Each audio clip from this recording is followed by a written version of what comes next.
What's up, Zach? How are you? Hey, good, good. How are you? I'm good, thanks. I'm good. It's good to finally meet you. How's everything going? It's going pretty good. Just mm, pretty much towards the end of the application process now. So that's kind of what I was wanting to talk to you about today. Yeah, absolutely. So, if I understand correctly, you got 162, 163, and you're looking to decide whether to retake or not. Is that right? That's correct. That and the other consideration is I'm kind of not really sure what the process is for the timeline of applying, receiving acceptance, and then letting the school know that you will attend. So I'm kind of thinking like I could apply today. I have everything together, and then retake later in January. But for schools that I could get into now currently, kind of what I have to like let them know before I would even take the January test. So I guess the timeline I'm a little off on. Yeah, well, they'll know they're able to see your LSAC account, and so they'll know that you're registered for January, which means that they'll likely hold off on making a decision on your application to wait for those January results if you retook then. Okay, okay, that's good to know. And then as for hearing back, nobody ever knows when they're going to hear back. Schools tend to wait a while because they want to see who else will come along, which maybe isn't the most polite thing to do, but that's their interest, and so that's what they typically do. So you could be waiting for months, which is not a fun time, but it is what it is. Okay, yeah, that makes sense.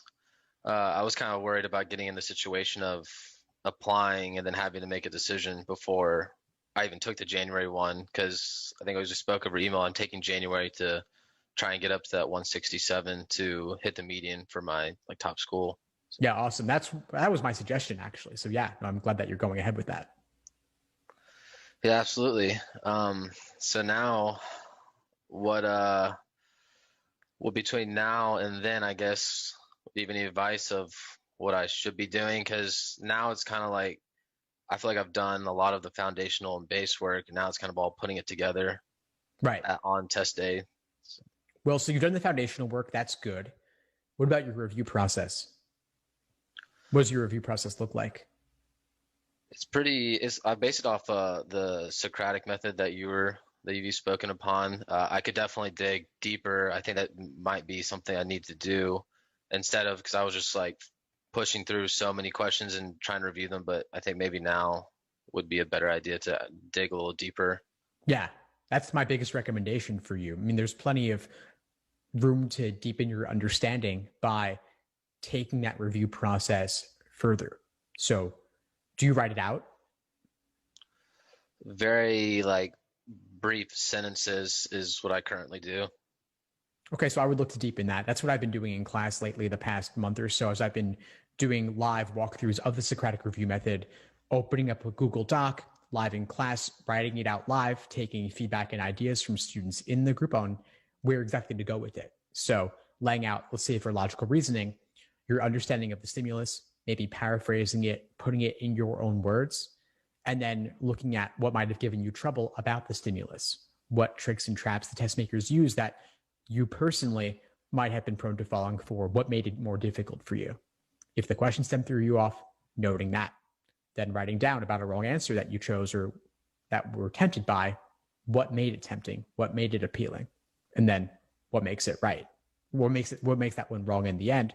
For the right answer, what might have made it seem unappealing, what makes it correct. So really articulating it, putting it down. This can take a while, but this is the work. Absolutely. So, do you see much point in from now like me doing individuals like sections, or should I really just be focusing on what I'm missing or the more like difficult like back half questions? It all depends. It's all good. It's all useful. Yeah. And you've got a little over a month at this point before January. So I would make full length exams a major focus. But is logical reasoning the area that gives you the most trouble? No, no, that's probably one of my more consistent. I mean, for the November one, I think what really messed me up like on logic games, there was just one question that first game that really messed me up, and then the rest of it I was like playing catch up. So I think there's not really a specific section anymore that's giving me a ton of problems. It was just kind of like on test day, it kind of fell apart a little bit for me. Well, that's part of your review as well, then, is in looking at what might have made it fall apart. You mentioned to me over email that you had an unfavorable testing situation. Was that something with Proctor UN Tech or the Proctors? No, it was actually the physical Oh, environment. really? Yeah, the neighbors happened to be getting an air conditioning unit installed that day, Like, and then set the dogs off like the other neighbor. So just a little bit of a bad situation overall. oh, wow, that's rough. Hopefully it doesn't happen again. I mean, I'm not sure what you can do unless you wanted to try and take the exam somewhere else. But anywhere you go, there could be something out of left field that happens, I guess.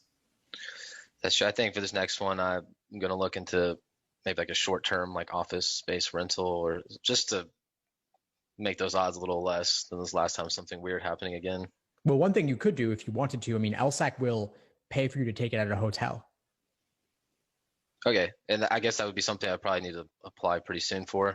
Yeah, I would let them know, and then they'll give you a credit. They'll reimburse you up to $125. Okay, yeah, I could definitely. So I mean, I don't think that you should have to rent a short-term office just for this. Mhm. And I don't know that LSAC would pay for the office versus the hotel. I've always heard it referenced as hotel specifically. So I would look and see if there's a hotel in your area within that budget, and hopefully there's no, and check it, make sure there's no construction going on there or anything like that. Yeah, Put do not yeah, disturb on the door. yeah. Okay, yeah, that Back to your makes. question regarding time sections versus exams. I mean, if you're saying that there's no one particular section, it's more just about full length exams and test day going smoothly, then I would probably do more full length exams. Maybe do 2 exams a week with detailed review of those exams, really writing it out using that process I lay out in class. And I'll send you a link to one of those documents so you can see what it looks like.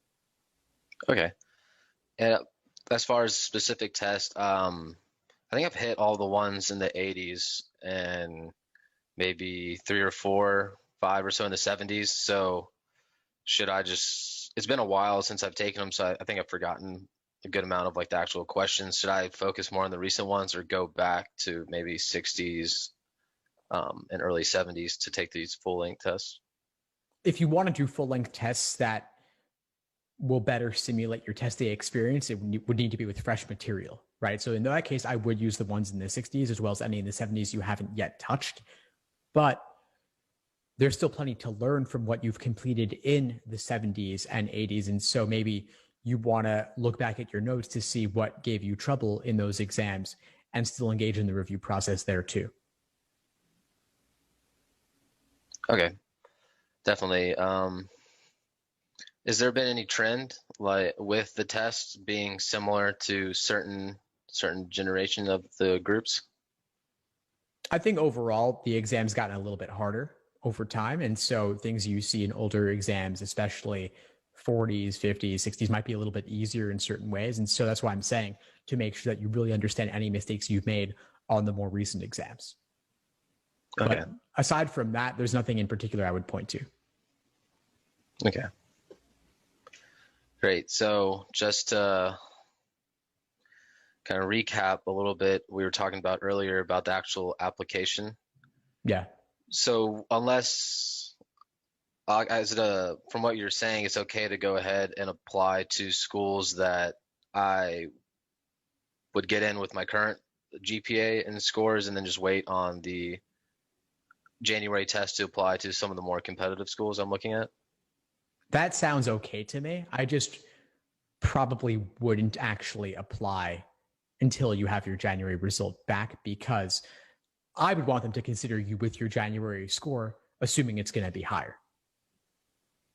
I think it makes a better first impression if they see that higher score from the beginning. Okay. Would they say I get in, that is something that they will consider later for scholarships, or is it kind of hit or miss, like depending on the school? Scholarships are always going to be hit or miss depending on the school, but a few points above the median is going to be the thing that makes the biggest difference. I wasn't sure I fully understood your question though, so would you mind like repeating it or reframing it in a certain way, if you can? Yeah, so I just noticed like some schools, like the reason why I even considered applying before the January is that some of the schools I'm applying to, like my second and third, December 31st is a scholarship deadline. Oh, okay. So as I was like, man, like should I apply now? I will get in. Like I'm like at their medians, and I feel like I could do better, but it might be best to apply with the current just to be in their scholarship like pool of applicants. So I guess I was saying, as long as I hit that deadline for them and retake in January, would that be something that they would consider the January score, or is it just pretty much up school to school kind of basis? Oh, I understand now. So yes, of course, to be considered for that particular scholarship program, you got to apply by the deadline. No question about that. But I can't say they would consider your January LSAT score if you've already applied earlier. I would ask them, but that's a school specific program thing. I wouldn't be able to answer that one. Okay. Yeah, I guess the last question I have for you is once you do get that acceptance letter from a school, is there a typical time frame to let them know whether or not you will be attending? I can't say there's a typical one. That's going to depend school to school, cycle to cycle, but they'll be sure to let you know the deadline. They want those answers. Yeah. And you can push back a little bit, especially if you're waiting to hear from another school that you're more interested in. That would certainly give you reason to wait. Okay. Those deadlines are not fixed. They'll say it's fixed, they'll present it as fixed, but everything's a negotiation. As a future lawyer, feel free to negotiate politely, but give them your reasons for doing so. Okay. Yeah, that makes sense. Well, I think that's all I have for you today. But I do appreciate you having these calls and talking to us. It's also fun to like put like actually talk to you in person, just instead of the YouTube star. No, of course, Zach. I mean, it's been Yeah. it's been great to have you at the course. It's been great to connect with you one-on-one now as well. So just keep in touch and let me know if you need anything at all going forward for the January prep. Absolutely. Thanks for tuning into the show. Please subscribe if you haven't done so already to be notified of new episodes as I release them. And feel free to reach out if you need anything at all as you move forward with your prep. I'm happy to help however I can. In the meantime, I'll wish you all the best and take care.